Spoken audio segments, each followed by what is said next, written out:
NK투데이 시간입니다. NK투데이 시간이군요. 네. 눈길을 제가 헤쳐오느라고 좀 정신이 없네. 폭설이 내렸네요, 폭설이. 네. 자, 카더라 통신 먼저 하죠. 네. 오늘 주제가 뭐죠? 네, 청와대 사칭 해킹 사건이 있었습니다. 그걸 이제 북한 소행이다. 이런 보도들이 좀 나오고 있어서 그거 한번 분석을 해보려고 하는데요. 네. 지금 국내 여러 언론 방송들이 지난 18일에 있었거든요. 그 북한이 청와대를 사칭한 이메일로 해킹을 시도했다. 이런 이제 보도들을 쏟아냈습니다. 근데 그 강신명 경찰청장은 기자간담회에서 수사 결과를 발표하면서 과거 해킹 사건들, 그러니까 북한이 한 것으로 결론 내렸던 해킹 사건들과 공통점이 있다는 얘기는 했는데, 하지만 아직은 북한 소행으로 추정할 만한 단계는 아니다. 이렇게 밝혔습니다. 청와대 사칭했으면 뭐 블루하우스 뭐 이렇게 들어가나? 그러니까 청와대에서 여러 기관들의 이메일을 보냈다는 거예요. 그래가지고 그걸 열어보면 거기에 이제 해킹 툴이 쫙 깔리는 그런 식인 거죠. 강신명 경찰청장 청장이 발언도 좀 약간 애매한데, 과거 해킹 사건이 북이 했다는 해킹 사건하고 공통점이 있다는 거잖아요. 그렇죠. 근데 모든 해킹 사건이 북이 했든 아니든 다 비슷하지 않을까? 공통점이 있지 않을까? 근데 뭐 이제 예를 들어 IP 주소가 뭐 똑같은 IP 주소가 나왔다든지 뭐 그런 거죠. 아직 추정할 만한 단계는 아니다. 이게 근데 언론은 추정을 했네. 예. 그러니까 이 경찰청에서는 아직까지는 조심스러운 거예요. 아직 추정할 정도는 아니다라고 했는데 언론에서는 아니 과거에 IP하고 똑같은 게 나왔으니까 당연히 북한 아니냐. 뭐 이런 식인 거죠. 그래서 북한이 과거에도 이러이러한 해킹들을 했고 이번에도 또 했다. 그래서 당연히 이번 사건도 북한 소행이다. 그리고 앞으로도 북한이 추가 해킹을 할 거다. 이런 식으로 보도를 하고 있습니다. 근데 기본 전제에 대해서 지금 확증을 하시기 어렵지 않을까요? 과거에 해킹을 했다라는 그 그러니까, 기본 전제. 예, 이게 참 웃긴 게 과거에 맨 처음 그 해킹 사건이잖아요. 그 해킹 사건이 북한이 한 건지가 확정은 안 됐단 말이에요. 그러니까 이 해킹 사건이 확정이 되려면 결국 범인을 체포를 해서 재판을 해서 결론이 나와야 되는 거 아닙니까? 그러네. 근데 범인을 체포할 방법이 없잖아요. 그리고 이 물증이라는 것도 사실 이제 경찰이나 이 공안기관의 일방적인 물증인 거지. 그 물증이 완벽한가에 대해서는 사실 재판을 해봐야 아는 건데. 전문가 검증도 필요하고. 네, 그렇죠. 그런데 그게 이제 안 된 상태에서 자, 이번 맨 처음 그 사건과 유사한 증거들이 또 있다. 그래서 그 다음 사건도 북한 소행. 그 다음 사건도 북한 소행. 이게 지금 계속 몇 년째 반복되고 있는 거죠. 일단 뭐, 북한 했다 치고 이렇게 가는 거네. 예, 그렇죠. 근데 이런 보도를 믿기 어렵다. 이제 이런 거죠. 예, 이 전문가들조차 이런 언론 보도를 신뢰하지 않는다. 라는 게 확인이 됐습니다. 지난해 12월 6일 날 전자신문에서 이제 보도를 했는데요. 자체 여론조사를 했습니다. 보안 전문가 200명을 대상으로 설문조사를 했는데 북한 소행설에 대해서 이 언론 보도에 대해서는 36.8%가 신뢰하지 않는다라고 답변을 했어요. 근데 신뢰한다는 답변이 15.4%밖에 안 됩니다. 그러니까 신뢰하는 사람보다는 배 이상이 신뢰하지 않는 사람들인 거죠. 여기서 답변 안 하는 사람들은 그냥 무응답인 거요? 예, 모르겠다. 근데 뭐 근거가 있어야 될 거 아니야, 이 사람들이. 그렇죠. 그러니까 신뢰한다 안 한다에 대한 근거. 예, 이 사람들이 이제 왜 신뢰 안 하느냐라고 물어봤을 때는 공격 주체가 북한으로 규정되는 경우가 많다. 이게 가장 큰 이유라는 거예요. 그러니까 뭐 무슨 결과만 나오면 다 북한 소행이라고 보도하는데 그런 것들이 오히려 신뢰감을 떨어뜨리고 있다는 거죠. 이게 그 과학적인 뭐 근거를 가지고 하는 건 아니네요, 그래도. 그래서 이제 좀 더 이제 보면은 그 정부 발표 있잖아요. 그러니까 언론에서는 언론대로 이렇게 막 북한이 한 것 같다라는 식으로 보도를 하는데 그거 말고 정부에서도 이제 뭐 경찰이나 이런 데서 발표를 한단 말이에요. 그렇죠. 북한 소행으로 결론 내렸다, 뭐 추정했다, 뭐 이런 식으로 보도하는데 여기에 대해서도 32.9%는 신뢰한다고 하는데 그보다 많은 41.3%가 신뢰하지 않는다라고 답을 했다는 거예요. 그리고 신뢰하지 않는 이유는 정치적으로 북풍을 이용한다. 북한이라는 결정적 증거가 없다. 이런 이유로 신뢰를 못하겠다라고 답을 했다고 합니다. 그러니까 저도 이 은행 쪽에 다니는 그 보안 계통에 계시는 그 지인이 있거든요. 전문가. 그분이 예전에 이명박 때 그 농협 해킹 사건 있잖아요. 예, 제일 유명한 사건이에요, 그게.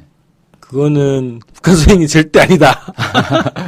보안 전문가 그렇게 얘기하더라고요. 그거는 이제 자기가 직접 봤나 봐요, 뭐를. 데이터를 좀. 그 은행 계통이니까. 예. 그래서 이제 뭐 이렇게 해킹이나 이런 거 좀 봤는데 그 내부자 소행이 100%다 뭐 이런 식으로 100%? 확신 있게 얘기를 하시더라고. 네. 그러니까 요거 하나 날라가죠. 네. 그러니까 보안 전문가가 어쨌든 뭔가 근거를 가지고 뭐 판단을 할 거 아니에요. 근데 지금은 뭐 그 여론조사 같은 경우에는 뭐 어떤 증거 이런 걸 가지고 하는 건 아닌 것 같은데 어쨌든 뭐 보안 전문가가 이 자기의 전문적 견해를 봤을 때 이건 아닐 가능성이 많다 이제 이렇게 평가하는 거네요. 그렇죠.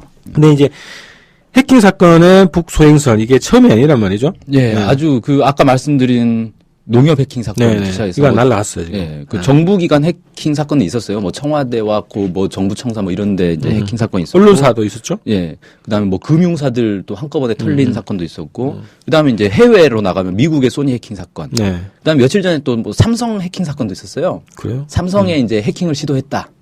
근데 뭐 피해는 없었다. 뭐 이런 보도도 나왔는데, 근데 이런 해킹 사건들이 다 북한 소행으로 지금 결론 내려지고 있거든요. 그러니까 국내에서 벌어지는 해킹 사건의 대부분을 다 북으로 본다는 건가요?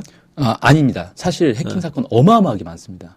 평소에? 네, 평소에. 근데 짜잘한 해킹 사건들은 사실 보도가 거의 안 되는 거고, 이런 이제 대규모 디도스 사태라든지 뭐 이런 거 있잖아요. 그다음에 뭐 금융기관이나 뭐 삼성이나 뭐 정부기관이나 이런 굵직굵직한 해킹 사건들은 좀 보도가 되는데, 그렇게 해킹 사건이 보도되는 건 거의 대부분이 북한 소행으로 결론이 내려지고 있는 거죠. 북한 소행으로 모는 것만 보도를 한다 이런 거나? 그렇게 볼 수도 있겠네요, 보면.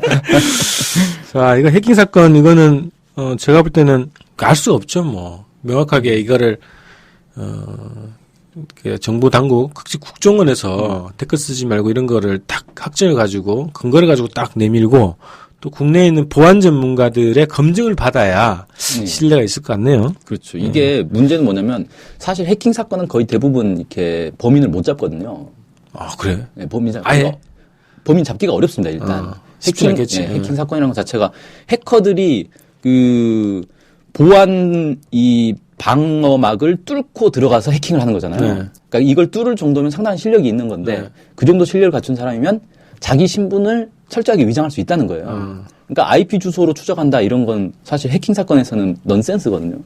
IP 주소를 당연히 숨기고 들어가는데 그걸 추적을 한다는 것 자체는 해커들이 아주 실력이 떨어지는 해커들이라는 거예요.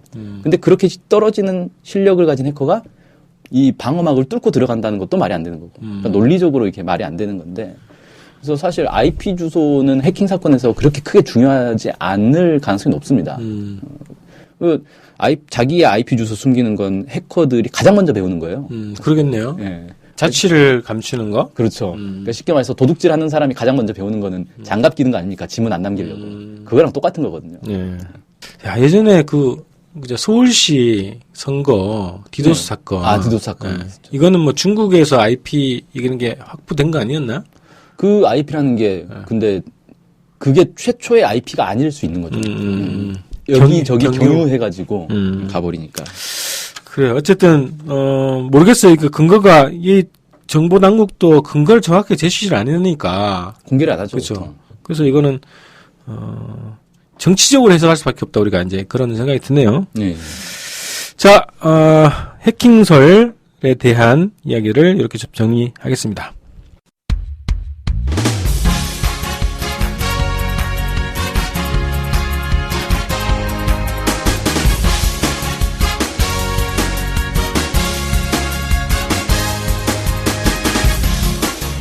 팟캐스트 많이 들으시나요? 그럼요. 구독하는 방송만 10개 정도 됩니다. 와.